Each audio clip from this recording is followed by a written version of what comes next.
저는 오늘 여러분과 함께 가정이란 제목으로 은혜를 나누고자 합니다. 우리가 어릴 때만 하더라도 이혼이란 말을 좀처럼 들어보지 못했습니다. 가끔 이혼한 사람들을 보면 무슨 중대한 죄를 범한 못난이 같이 보였었습니다. 그런데 오늘날에 와서는 가정을 파괴하는 것을 보통으로 알게 되고, 이혼한 사람들조차도 이혼한 사실에 대하여 그저 감기 정도 앓고 난 사람처럼 가볍게 생각하고 있습니다. 또 젊은이들 사이에도 이혼을 죄악시하지 않게 되고 있는 것입니다.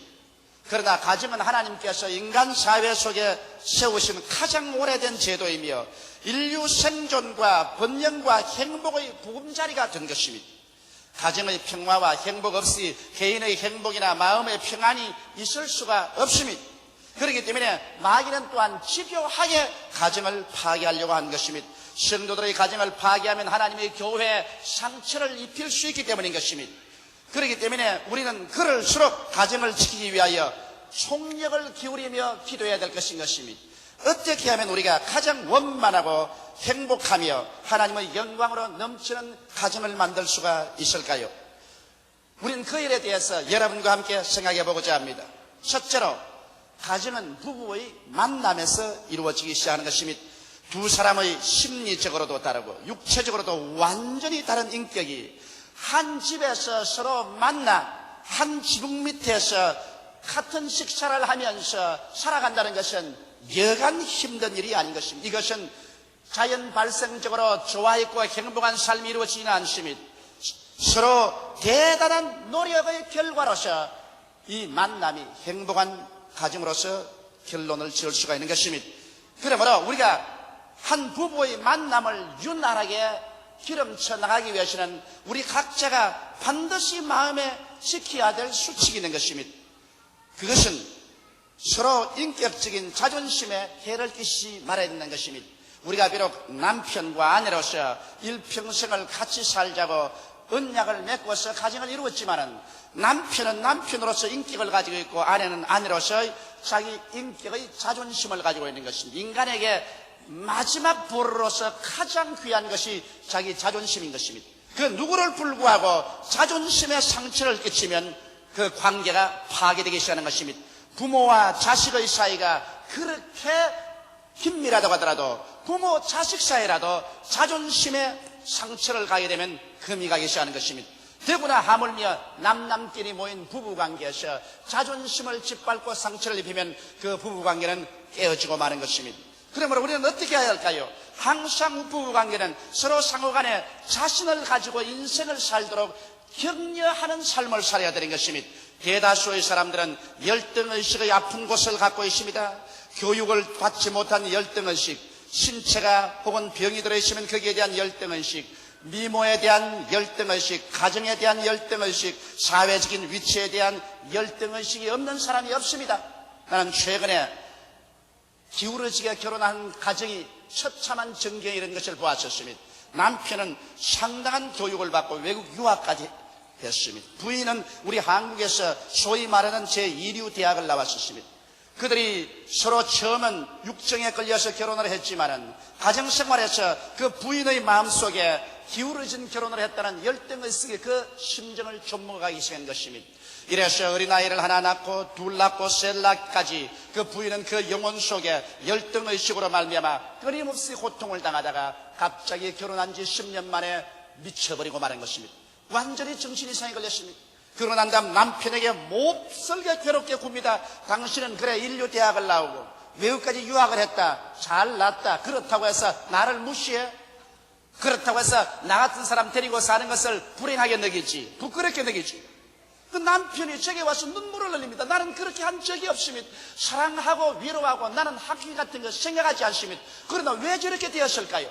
그것은 오랜 세월 동안 그 가슴 속에 열등의식을 가지고 있기 때문에 그런 것입니다. 그 열등의식이 폭발해버린 것입니다. 어떠한 사람이라도 그 마음속에 교육이나 신체나 미모나 가정이나 사회적 위치 중에 열등의식을 가지고 있는 것입니다.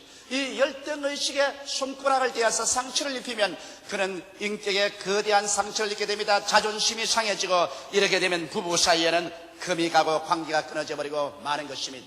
물론 결혼할 때 너무 기울어지는 결혼은 하지 말아야 되는 것입니다. 가정적으로나 교육적으로나 환경적으로 너무 기울어진 결혼을 해놓으면 반드시 그 뒤에 열등의식이 늘 꼬리를 물고 따라오게 되는 것입니다. 이러므로 여러분, 비록 그렇게 결혼했다고 할지라도 부부간에 서로 격려하고 자신을 갖게 해줘야지, 결단코 그 열등의식, 상처 입은 못난 처소에 손을 대어서는 안 됩니다. 사람들이 좋을 때는 그렇지 않지만 서로 이견이 충돌되고 싸움이 난지 하면 반드시 상대방의 약점을 드러내는 것입니다. 이것보다 어리석은 것이 없습니다. 상호간에 약점이 없는 사람이 없는데 그 약점을 더 죽어내면 인격적인 모독감을 느끼게 되고 자존심이 깨어지면 원수가 되어버리고 마는 것입니다. 또다시 두 사람이 함께 같이 살기 위해서는 서로 깊은 관심을 가져줘야 되는 것입니다. 무시당한 감정이나 무관심하다는 느낌을 마음에 품게 되면 마음이 삐뚤어지게 되고 매사에 곡해하게 되는 것입니다. 사람이 소외당한다고 생각할 때 그 마음속에 우울한 인격이 되고 마는 것입니다. 그러므로 같이 한 가정에 살면은 원튼 원치 않든 여러분 상호간에 무시를 하지 말아야 되는 것입니다. 서로 내가 무시하지 않았다고 할지라도 무시했다고 느낌을 느낄 만한 그런 징조를 보여주는 안 되는 것입니다. 이렇기 때문에 남편이 직장에서 돌아올 때라도 부인이 아무리 바쁜 일을 하다가도 빨리 나가서 여보 이제 오십니까? 아무리 중요한 전화를 받고 있더라도 전화 내놓고 남편에게 이제 오십니까 하고 우도치라도 바라 건다. 그것 10년 20년 살아가면서 무엇 때문에 그러는가? 그것은 남편에게 무시당한 감정을 주지 않기 위해 그런 것입니다. 사람은 항상 같이 살면서 나를 혹시 무시하지 않느냐, 나를 등하지 않느냐, 거기에 대한 날카로운 감정을 가지고 있는 것입니다. 만일 내가 무시당하고 있다, 내가 등한당하고 있다고 생각하면 그때로부터 마음이 우울해지고 마음이 곡해되고 삐뚤어지는 것입니다. 이렇기 때문에 절대로 상대방을 무시하거나 등한히 한다는 그런 감정이 일어나지 말게 되는 것입니다. 그러므로 아내도 언제나 남편에게 정성스럽게 그러한 무시당한 감정이나 등한이 되는 감정이 없도록 해야 되겠고, 남편도 아내에게 그러한 감정이 일어나지 않도록 세심한 주의를 하고서 서로 돌보아주면 소외된 우울한 인격이 되지 않고 마는 것입니다. 가정의 명랑한 기분이 사라지고 서로 서먹서먹해지고 우울하게 되는 것은 서로 무시하고 멸시했다는 감정이 생기게 될 때 이와 같은 상처가 오게 되는 것입니다. 또 한 가족이라는 것은 서로 상처 입었을 때 깊은 애정으로 감싸줘야 되는 것입니다. 인간은 사회생활에서 좌절될 때가 많습니다. 사람이 좌절되면 그때는 자학을 합니다. 나 같은 사람 살아갈 필요가 없다. 그래서 늦게도 자고 일찍 일어나기도 하고, 혹은 해가 돋을 대로 잘 때도 있고, 혹은 밥을 먹다가 안 먹다가 보통 안 믿는 사람들은 술 취하고, 그래서 심한 자학을 합니다. 부인들은 화장도 하지 않고 몸을 간수하지도 않습니다. 이와 같은 좌절감으로서 자학증에 빠졌을 때 그것을 그대로 내버려 두면 부부간의 관계는 깨어지고 마는 것입니다. 이럴 때 버림받은 감정을 가지고 방황할 때 그때야말로 깊은 애정과 위로가 필요한 것입니다. 무조건하고 감싸주고 사랑으로 붙들어주는 이것이 부부인 것입니다. 남이야 우리가 좌절당하고 버림받은 심정을 당했을 때 그 몸을 밟고 지나가 버리고 마는 것입니다. 그러나 한 부부로서 한 가정에 같이 산다는 의미가 어디에 있습니까? 우리가 좌절되고 낙심되고 버림받은 감정으로 좌학정에 빠져서 몸부림칠 때 그때 무한한 애정과 동정과 사랑으로 품어주는 이것이 부부관계가 아니겠습니까? 이와 같은 것이 있어야 부부의 만남이 성공하고 살아갈 수가 있는 것입니다. 한 가정이 성공 실패하는 것은 그 부부간에 얼마나 이런 일에 관해서 깊이 마음에 관심을 가지고서 애를 쓰느냐 안 쓰느냐에 달려있는 것입니다. 가정의 행복이라는 것은 절대로 우연이 되지 아니하는 것입니다. 그뿐 아니라 이제 상대방의 성격을 최대한도로 용납하는 것을 배워야 되는 것입니다. 수많은 가정이 성격 차이를 극복 못하고 파괴되는 것입니다. 성격은 순환은 되어도 근본적으로 변화는 안 됩니다. 일단 여러분 결혼했으면 이제는 성격이 어떻게 되었든 그 성격을 순화시켜서 살아야지, 그 성격 전체를 뿌리채 변화되기를 기대해서 저 사람의 성격을 내 구미에 맞도록 만들려고, 남편은 아내를 구박해서 내 성격에 맞도록 하려고, 아내는 남편에게 압력을 가해서 그 성격이 아내의 성격에 맞도록 하려고 애쓰는 것은 어리석은 일인 것입니다. 왜냐하면 하나님께서 사람을 만들어 내실 때 벌써 사람에게 다양다종의 성격을 허락해 놓은 것입니다. 하나님이 만들어 놓으신 그 그릇을 사람 마음대로 변화시킬 수가 없는 것입니다.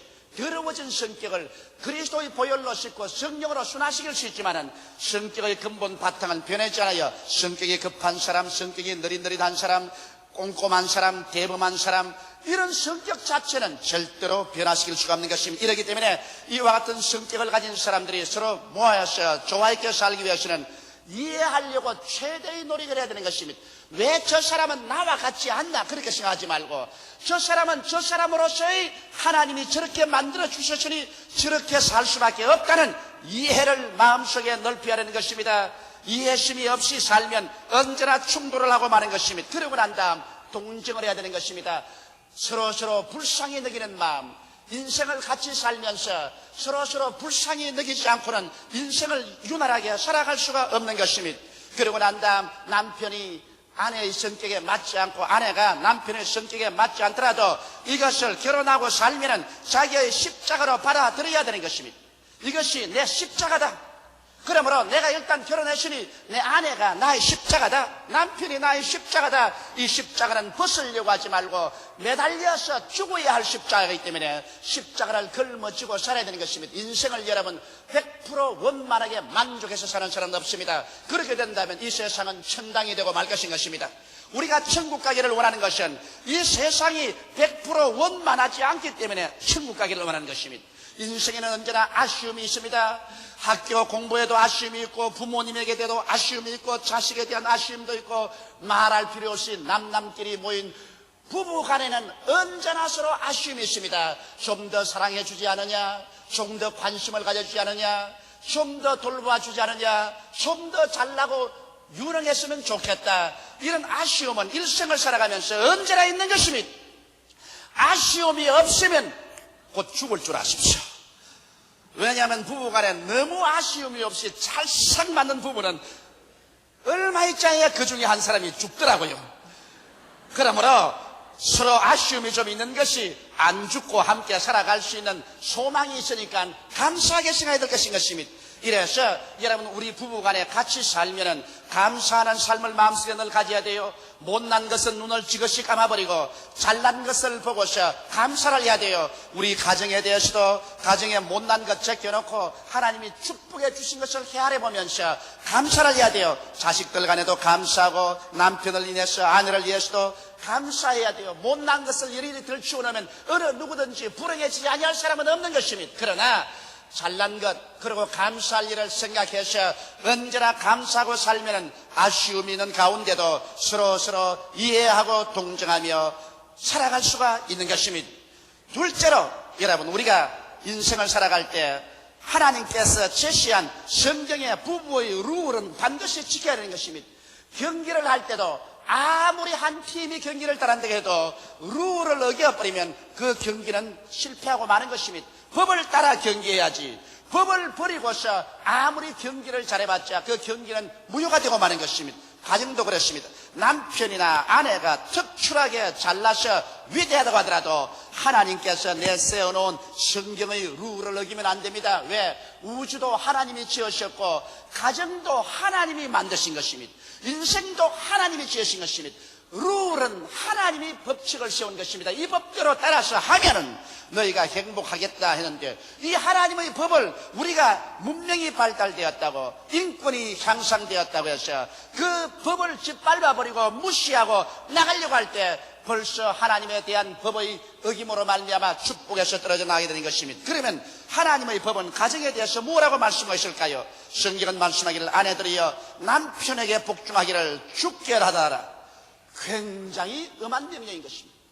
여러분, 아내가 남편을 섬기는 것은 마치 예수 그리스도를 섬기는 것과 동등하게 섬기는 것입니다.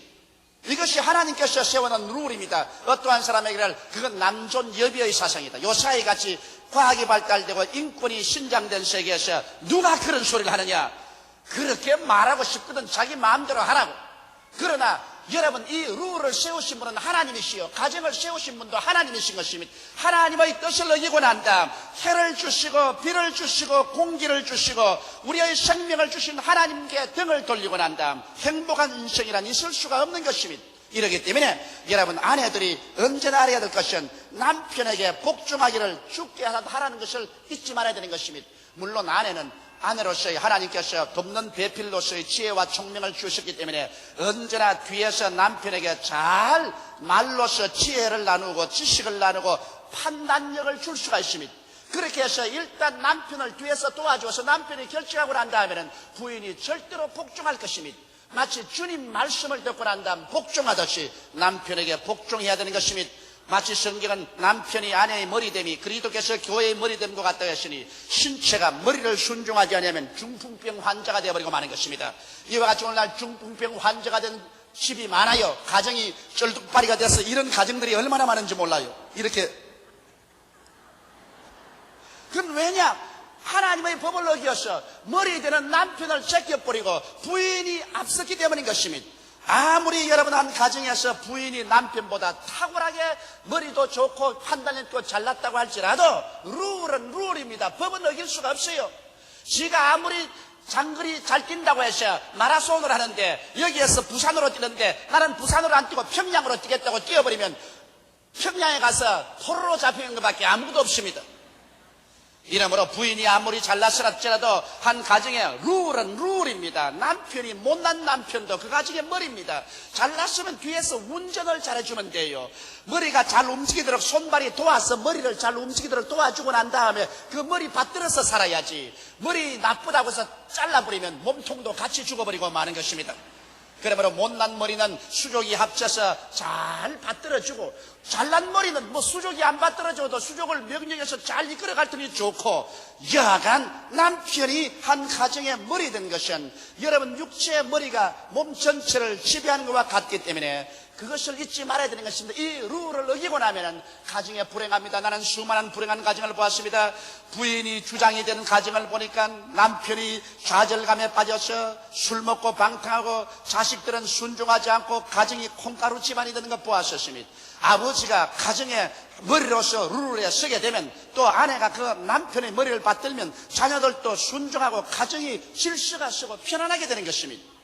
그 다음 성경은 또 말하기를 남편들에게는 아내 사랑하기를 그리스도께서 교회를 사랑하시고 자신을 주심같이 하라고 했으므로 거대한 헌신적인 사랑을 하나님께서 요구하고 있는 것입니다. 예수 그리스도는 죄가 많고 불의하고 추악하고 버림을 받아야 마땅한 교회를 위해서 자신이 그 책임질 짊어지고 십자가에 못 박여 피 흘려 죽음으로 그 피로서 교회를 정하게 하신 것과 같이 이런 헌신적인 사랑을 하는 것입니다. 그렇기 때문에 사람이 자기 몸을 미워하지 아니하고 양육하고 보호하는 것처럼 오늘날 남편들은 헌신적인 사랑으로 그 아내의 약점과 결점을 모두 다 자기 것으로 알고 받아들이는 것입니다. 왜 너는 이런 결점이 있노? 너는 왜 저렇게 나쁜 하지 말고 그 결점과 약점은 이제 내가 책임질 수밖에 없습니다. 내가 머리니까 몸에 상처 입으면 머리가 가서 전부 치료해 줘야 되는 것입니다.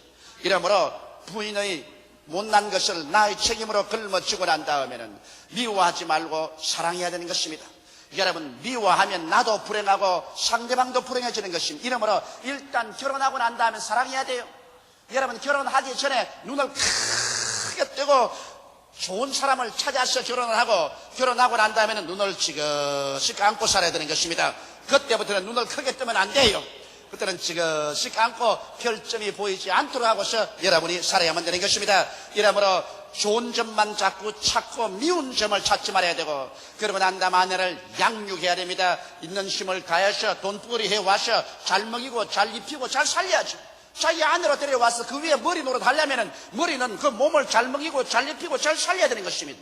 그건 있는 힘을 다해서 그렇다고 해서 화찬란하게 사치를 시키라는 것은 아닙니다. 그러나 남편은 있는 힘을 다해서 해야지 자기 아내도 돌보지 못하면서 나가서 술이나 먹고 방탕하고 자기 스스로 사치하고 음란하고 이런 남편들이 많습니다. 이것은 머리 중에도 암이 걸린 머리인 것입니다. 이러므로 그 처자를 잘 양육하고 또 보호해야 되는 것입니다. 외부의 압박에서 위험에서 여러 가지 고난에서 보호하고 영광스러운 아내로 만들어주라는 것입니다. 동기간 앞에서나 사회 앞에서 자랑스럽게 영광스러운 아내로 만들어주라. 멸시하고 구박하고 천대해가지고서 다른 사람 보기에도 아주 비참할 정도로 그런 아내로 만드는 사람이 얼마나 많습니까? 그렇기 때문에 가정의 풍파가 끝이지 않는다. 그러므로 영광스럽게 만들어 놓으면 여러분 영광이 임하면 하나가 되는 것입니다. 아내가 정말 영광스러움을 느끼고 그 마음속에 영광을 얻게 되면 그 남편과 하나가 되고 같이 한 팀이 돼서 인생을 살아갈 수가 있는 것입니다.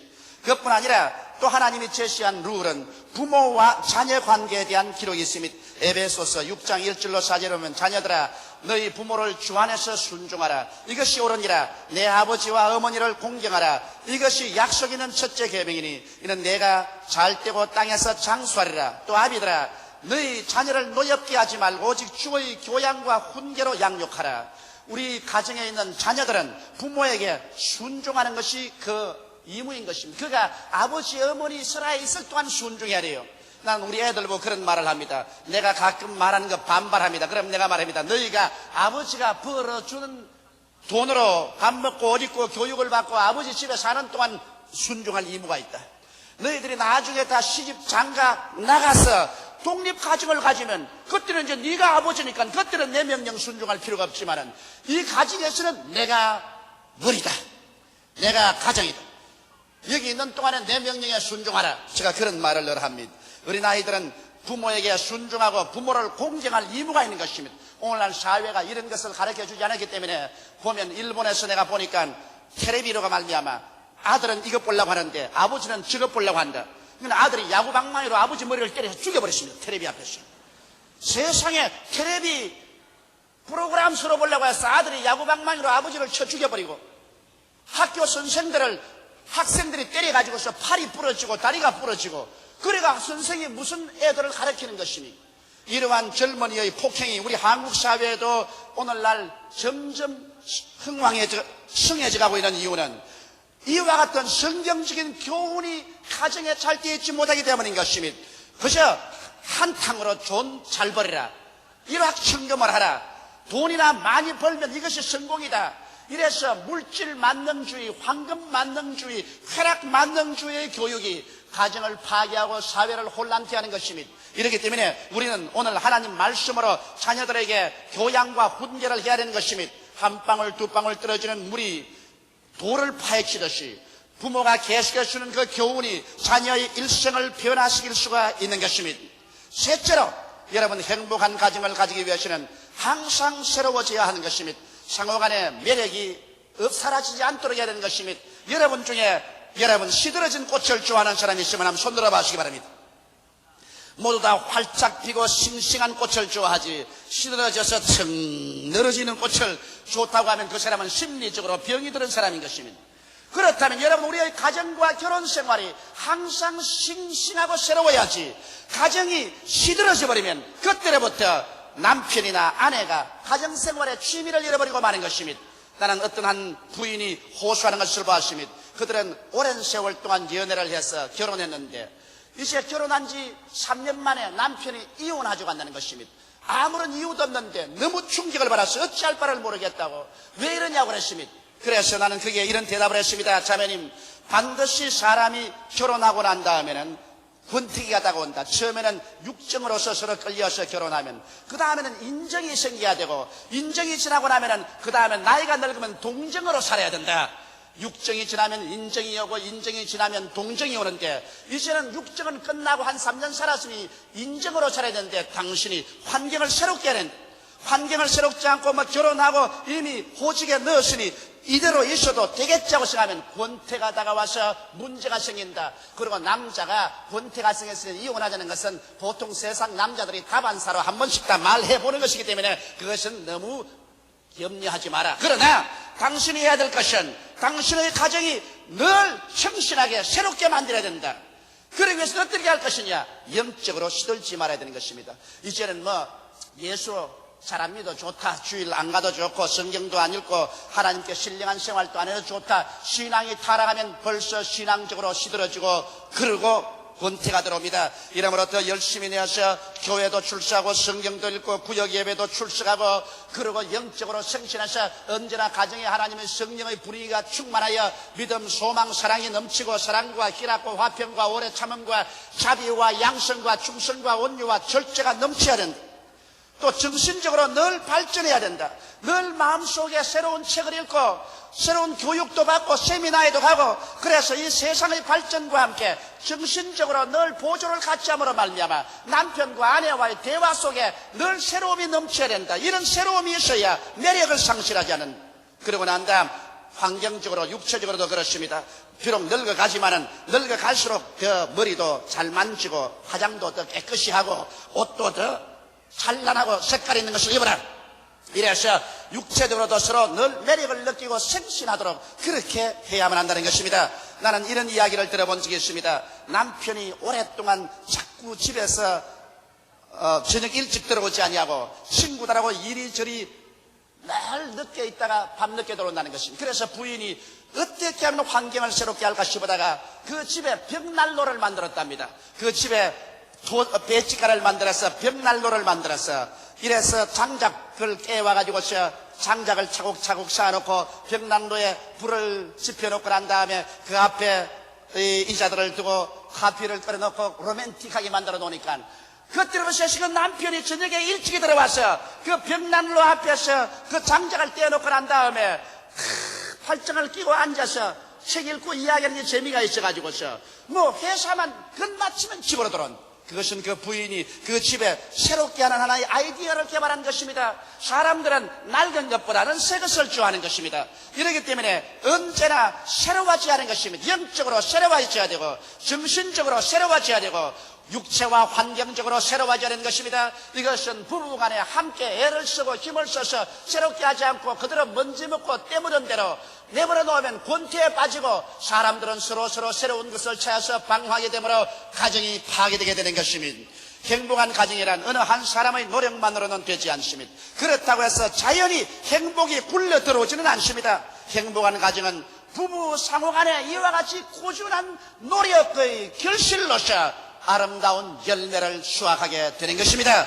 이러므로 여러분은 그리스도 안에서 하나님의 은총 속에 한 사람도 불행한 가정을 만들지 않게 되기를 주님의 이름으로 축원합니다.